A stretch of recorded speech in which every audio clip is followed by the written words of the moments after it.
Lucas Miller grew up believing life was a race with a visible scoreboard. He was raised in a quiet suburb outside Madison, Wisconsin, where lawns were trimmed evenly and success had a clear definition. Good grades, a good college, a good job, a good house. From the outside, it looked calm and balanced, but underneath, comparison lived everywhere. In high school, Lucas was known as the smart one. Not the loud star, not the natural athlete, but dependable. Teachers praised him. Parents nodded approvingly. He learned early that being ahead, even slightly, felt safe. Then social media arrived. Suddenly, the scoreboard wasn't local anymore. It was global.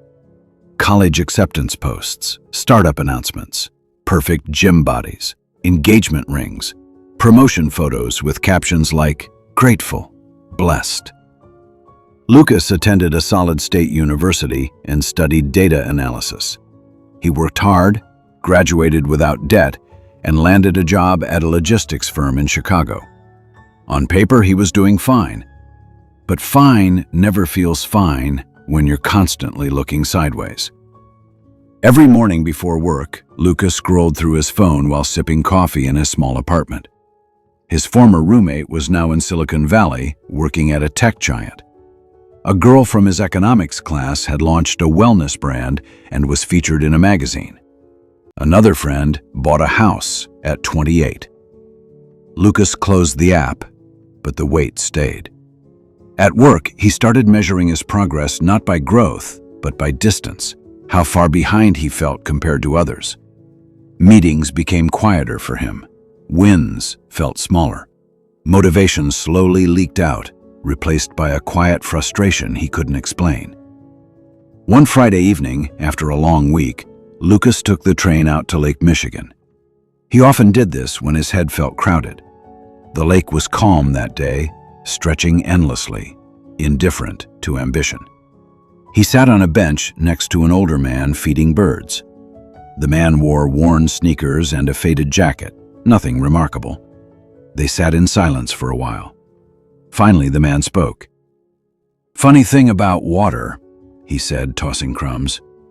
"It doesn't rush, but it gets everywhere it needs to go." Lucas smiled politely.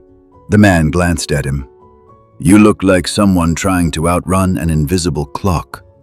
That line landed harder than expected. Lucas exhaled. "Everyone I know is ahead of me." The man chuckled softly. "Ahead where?" Lucas didn't answer. The man continued. "I used to work in finance, New York, corner office by 40, retired early. Thought I won." He paused, watching the birds scatter. "Turns out I spent most of my life playing someone else's game." That night, Lucas went home unsettled. Over the next few weeks, something shifted, not dramatically, but quietly. He started noticing how comparison affected his choices. He took projects at work not because he enjoyed them, but because they sounded impressive. He avoided hobbies because they didn't look productive. Even rest felt like falling behind. One Sunday morning, instead of scrolling, Lucas wrote down what he actually liked. Not what looked good, not what paid the most, just what felt honest.